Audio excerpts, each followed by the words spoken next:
Hello friends, welcome to suggestive education. Suggestive এডুকেশনে সকলকে স্বাগত জানাই। আরআরবি গ্রুপ ডি 2026 এর এক্সাম ডেট প্রকাশ হয়েছে। 3 তারিখ থেকে এক্সাম হবে, অর্থাৎ 3 আগস্ট থেকে এক্সাম হবে এবং 21 আগস্ট পর্যন্ত এক্সাম চলবে। ঠিক আছে, তো যারা এক্সাম দেবে তারা অবশ্যই এই ভিডিওতে ক্লিক করেছো। তো আমরা যেটা করব যে প্রিভিয়াস ইয়ারে অর্থাৎ এর আগের বছর 2025 সালে যে সেটগুলো হয়েছিল তা নিয়ে আমরা সায়েন্সের কোশ্চেনগুলো আলোচনা করব। ঠিক আছে আজকে। তো এখানে দেখো 27/11/2025 এটা, এবং ফার্স্ট শিফট রয়েছে।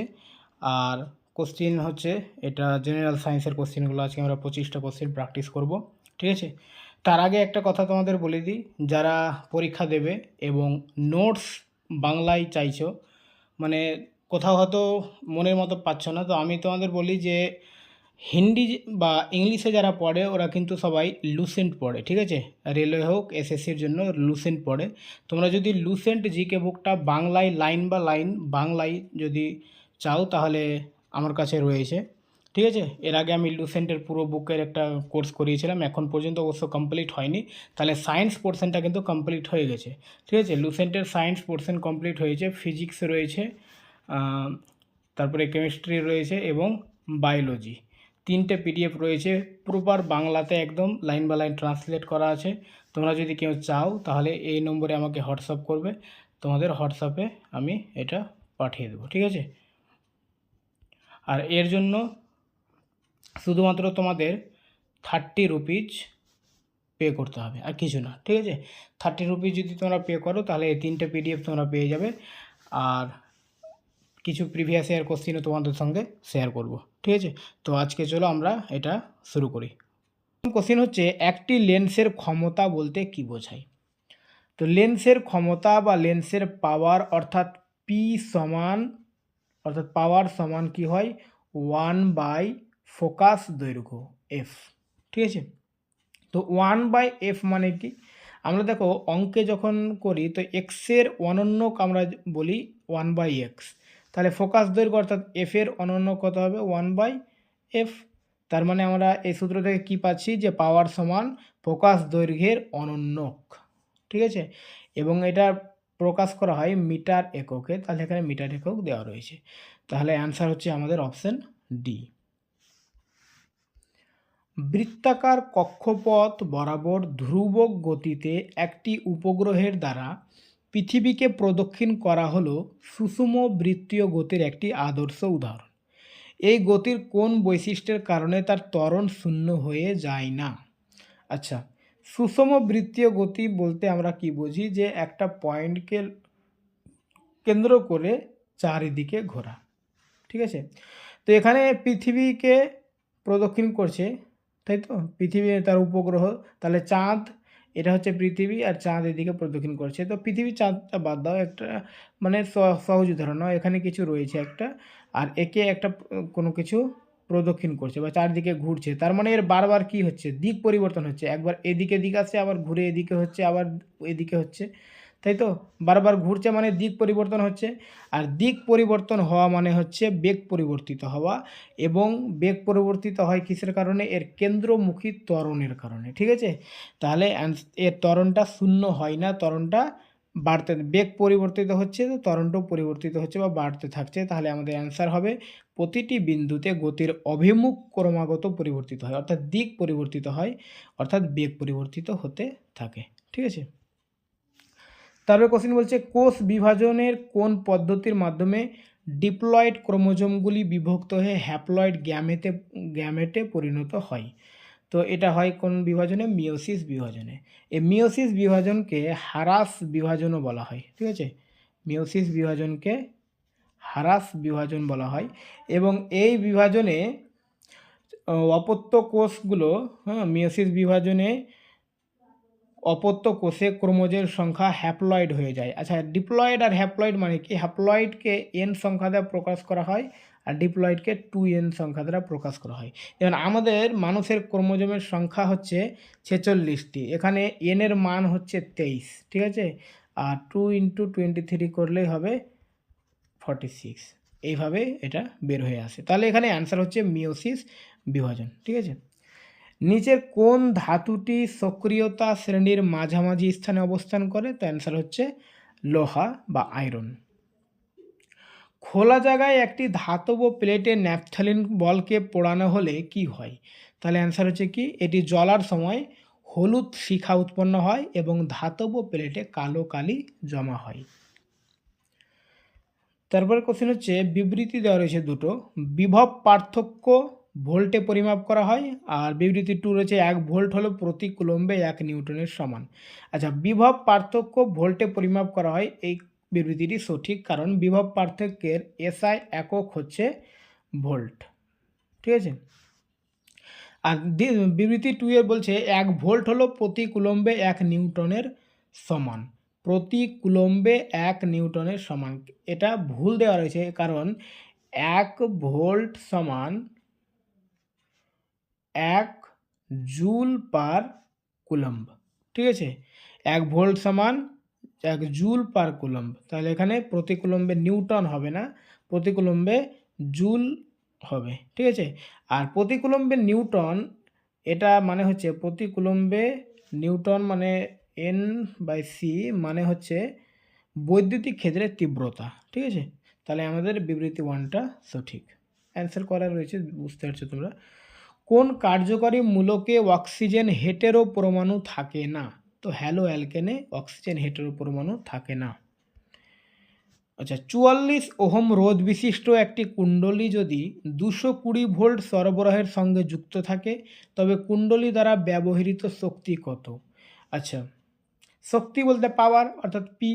পি সমান হচ্ছে ভি স্কোয়ার বাই আর, মানে আর মানে হচ্ছে রেজিস্ট্যান্স বা ওহম। ঠিক আছে, তাহলে ভি স্কোয়ার, ভি কত রয়েছে এখানে 220, তাহলে 220 গুণিত 220 লিখে দেবো আমরা, স্কোয়ার মানে গুণিত দিয়ে, আর আর মানে রোধ কত বলেছে, রেজিস্ট্যান্স বলেছে 44, তাহলে এটা ক্যালকুলেশন করো, 4 দিয়ে কাটলে হবে, আচ্ছা 11 দিয়ে কাটো, 4 11 আর 11 দিয়ে বাই 0, তাই তো। এবার 4 দিয়ে কাটলে আবার 4 5 20, তাহলে 5কে যদি আমরা 220 দিয়ে গুণ করি তাহলে কত হবে, 0, 5 2 10, 5 2 10, 1 11, 1100 ওয়াট। ঠিক আছে, শক্তি ওয়াটে প্রকাশ করা হয়, এককটা ওয়াট, তাহলে 1100 হচ্ছে আমাদের অ্যান্সার। ওকে, প্রজননের সময় ডিএনএর প্রতিলিপিকরণ গুরুত্বপূর্ণ কেন? আচ্ছা, ডিএনএর প্রতিলিপিকরণ এই কারণে গুরুত্বপূর্ণ যে পরবর্তী যে বংশ আসবে তাতে যাতে পূর্ববর্তী বংশের বৈশিষ্ট্যটা আসে, তাই তো। তো এখানে অপশন প্রকরণ সমূহের বংশানুসরণের জন্য, অর্থাৎ বংশ পরম্পরাটা অনুসরণ করবে, বাবার যে বৈশিষ্ট্য, মায়ের যে বৈশিষ্ট্যগুলো বাচ্চার বৈশিষ্ট্যতে আসবে। ঠিক আছে, নিচের কোন বিবৃতিটি স্থিরানুপাত সূত্রকে সবচেয়ে ভালোভাবে ব্যাখ্যা করে? তো অপশান হচ্ছে, অ্যান্সার হচ্ছে অপশান সি, একটি রাসায়নিক যৌগে সর্বদা একই মৌল থাকে যাদের ভর পরস্পরের সমানুপাতিক হয়। নিচের বিকল্পে উল্লেখিত কোনটির দ্বারা দ্রবণের গাঢ়ত্বকে প্রকাশ করা যায় না? অর্থাৎ দ্রব্যের আয়তন ও দ্রব্যের ভরের অনুপাত দ্বারা দ্রবণের গাঢ়ত্ব প্রকাশ করা যায় না। নিম্নোক্ত কোন বিবৃতিটি সঠিক? কৃতকার্য কেবল ঋণাত্মক হতে পারে। আচ্ছা, এখানে দেখো, এখানে অ্যান্সার করা আছে বলে আমরা হয়তো বুঝতে পারছি, কিন্তু অ্যান্সার না করা থাকলে এটা কিভাবে করব, পরীক্ষায় কিভাবে করব? দেখো, বলছে কৃতকার্য কেবল ধনাত্মক হতে পারে, এটা ভুল, কাজ অনেক সময় ঋণাত্মকও হতে পারে। ঠিক আছে, কৃতকার্য কেবল ঋণাত্মক হতে পারে, এটাও ভুল, কারণ কাজ ধনাত্মক আর ঋণাত্মক দুটোই হতে পারে। বল বা ত্বরণের উপর কৃতকার্য নির্ভর করে না, এটা একদম ভুল, কারণ বল প্রয়োগ করলেই আর ত্বরণ যদি হয় তাহলে কাজ হলো। ধরো যে এখানে একটা বস্তু রয়েছে, একজন এটাকে ঠেলছে, তাহলে কি হবে, এ বল প্রয়োগ করছে, এবার এই বস্তুটা সরে গিয়ে যদি এখানে আসে তাহলে ওর কাজ হলো, আর যদি ওখানে থেকে যায় তো কাজ জিরো, কোনোই কাজ হয়নি, ওর শুধু বল প্রয়োগ করা হয়েছে। তাহলে আমাদের অ্যান্সার কি হচ্ছে, বলের অভিমুখের ওপর নির্ভর করে কৃতকার্য ধনাত্মক বা ঋণাত্মক হতে পারে। ঠিক আছে, কাজ যদি এদিকে সরে যায় বস্তুটা তাহলে ধনাত্মক হলো। ঠিক আছে, আর বলের অভিমুখের ওপর নির্ভর করছে যে বল কোন দিকে ঠেলা হচ্ছে, যদি সামনের দিকে ঠেলে বা পিছনের দিকে ঠেলে। ঠিক আছে, চলো পরের কোশ্চেন, কপার সালফেটের জলীয় দ্রবণে দস্তার বা জিঙ্কের একটি দণ্ডকে স্থাপন করা হলে কি ঘটে? তো কপার সালফেট দ্রবণে নীল রং ম্লান হয়ে যায়। হাঁপানি রোগ মূলত শ্বসনতন্ত্রের কোন অংশকে প্রভাবিত করে? তো অ্যান্সার হচ্ছে ব্রঙ্কি ও ব্রঙ্কিওলস। তো আমরা এই দুটো ওয়ার্ড দ্বারাই বেশি পরিচিত, ব্রঙ্কি আর ব্রঙ্কিওলস। এখানে ক্লোম শাখা এবং উপক্লোম শাখা রয়েছে, ঠিক আছে? তো দুটোই মনে রাখো, ইংরেজি এবং বাংলা দুটোই মনে রাখো, ক্লোম শাখা এবং উপক্লোম শাখা বা ব্রঙ্কি ও ব্রঙ্কিওলস। সাবান দ্বারা পরিষ্কার করার ক্ষেত্রে মিশেলের প্রধান ভূমিকা কি? তো মিশেল কি করে? কাপড় থেকে তেল এবং ময়লাকে আকর্ষণ করে অপসারণ করা, ঠিক আছে? অর্থাৎ কাপড় থেকে তেল এবং ময়লাকে ছাড়িয়ে দেওয়া। এখানে যে ট্রান্সলেটররা করেছে, ঠিক আছে, রেলওয়ে মানে টিসিএস যে কোশ্চেনগুলো রয়েছে একটু ভারী করে দিয়েছে ট্রান্সলেটগুলো। তো এখানে মেন কথাটা হচ্ছে যে কাপড় থেকে তেল এবং ময়লাকে আলাদা করে দেওয়া, ঠিক আছে, বা অপসারণ করা। কালচারি ফিশারি বলতে কি বোঝায়? কালচারি ফিশারি বলতে মাছ চাষকে বোঝায়।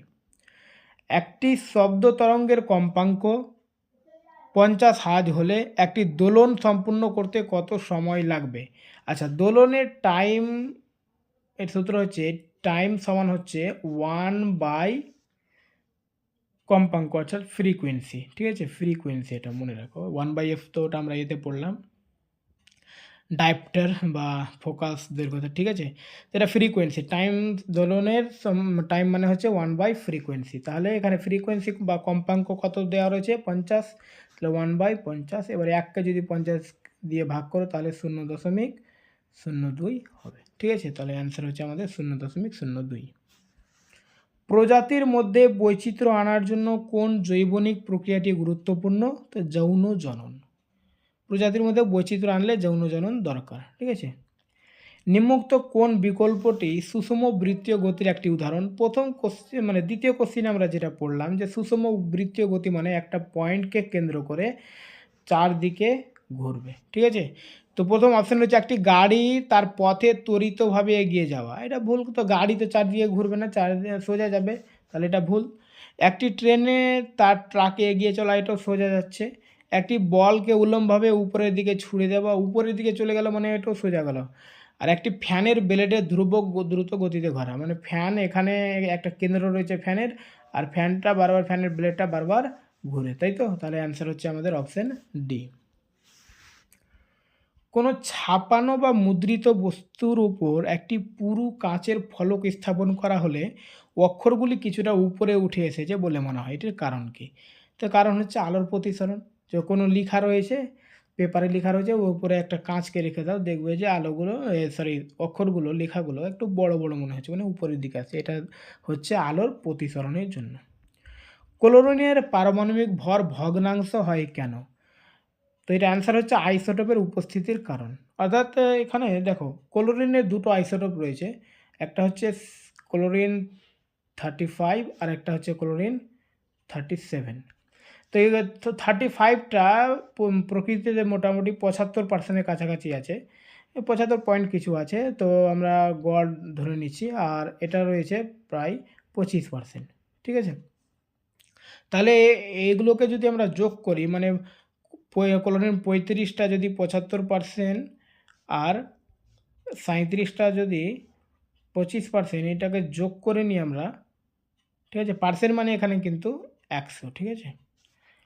এদিকে যদি আমরা ক্যালকুলেশন করি তাহলে, আচ্ছা করেই নিই, 3 আর এটা হচ্ছে 4, আর এটা হচ্ছে 1 আর এটা 4, মানে 25 দিয়ে কাটলাম, তো এটা 3 35-এ 105/4 যোগ, আর এটা 37/4, ঠিক আছে? তাহলে এটা যদি আমরা ক্যালকুলেশন করি তো লসাগু 4, 105 আর 37 যদি যোগ করে নিই তো কত হবে? 5 7 12, 3 1 4, আর 142/4। এবার 142কে তুমি ভাগ করো, তাহলে কত হবে? 3 4 12, আর 4 5 20, 4 5 20, অর্থাৎ সরি 4 5 20, তো 35.5। এই যে 35.5 কথাটা ভগ্নাংশে এলো, তো এই ভগ্নাংশটা কিসের জন্য এলো?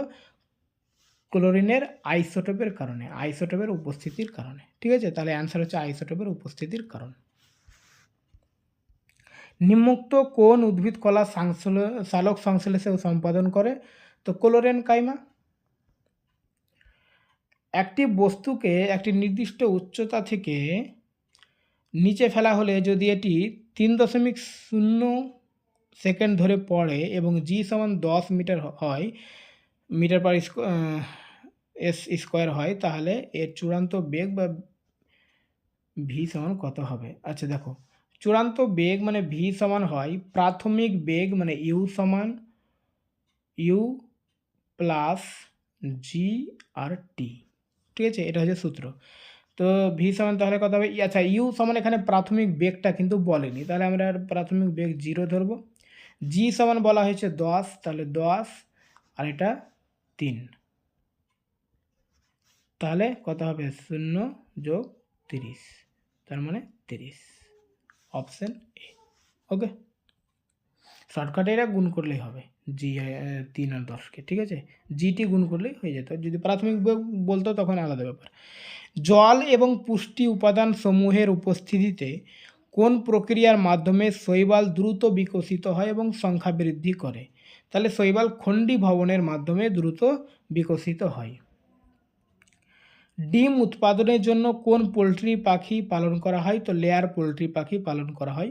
তো আজকে এই পর্যন্ত, এরপরে আমরা অঙ্কটি প্র্যাকটিস করব। ঠিক আছে, 25টা অঙ্ক রয়েছে, তারপরে রিজনিং প্র্যাকটিস করব। ওকে, থ্যাংক ইউ।